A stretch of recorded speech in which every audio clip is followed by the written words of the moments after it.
When I heard that the British people were sending depleted uranium weapons to Ukraine, I immediately remembered what happened to us. NATO have bombed Kosovo during 1999 with depleted uranium weapons made of a nuclear waste. So if you don't want casualties after the war, don't use depleted uranium.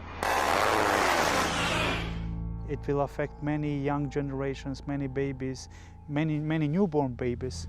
We have made clear, including through our Office of Disarmament Affairs, concerns about any use of depleted uranium anywhere. Depleted uranium was not only used in Kosovo, but also in Iraq. And you could learn from the foreign babies being born, very rare cancers. Please don't do it. Please don't do it. Not just in Ukraine. Don't use it. Don't even consider it as a weapon. In 2015, when actually my mother got breast cancer, after 2 months of fight, she passed away. So I was really trying to research what actually contributed to it. So I talked to the oncologist that was helping her to recover. And he told me once, you know, what's happening in Kosovo. They have bombed us with depleted uranium. This is the cause of so many deaths. I tried to research about it, to read more and contact people to meet, and actually to raise an awareness of depleted uranium linked with the high cancer rates. Because today in Kosovo, there are a huge number, starting for very young babies. Recently we have a 5-year-old child who had a brain cancer. During the 1999, I was a teenager, and it was a Kosovo Liberation Army who was fighting with the Yugoslavian army to make Kosovo free. NATO was supporting KLA during 1999 and afterwards, of course. NATO wanted to bomb military places, but in fact there were many other places that they have bombed where civilians were living. In the village where we live, there were 9 bombs hit by NATO at range of 2 minutes. The first bomb, you're just confused what happens. You're not even aware of what it is. But the second one have actually, you felt a hot air had to fall down because it was quite a pressure of the air on you.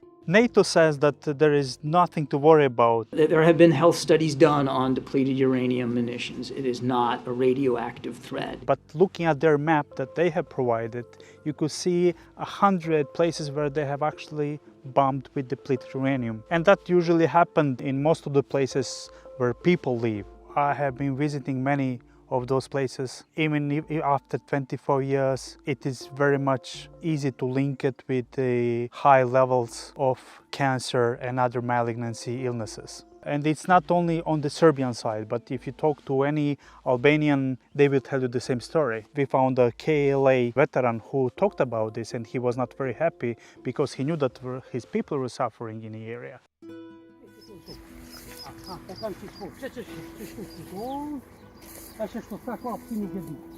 This is one of the spots that was thrown 6 times with bombs depleted uranium. He just mentioned that there are 50 to 60 people just today infected with cancer, and most of them are youngsters from the village of Žur.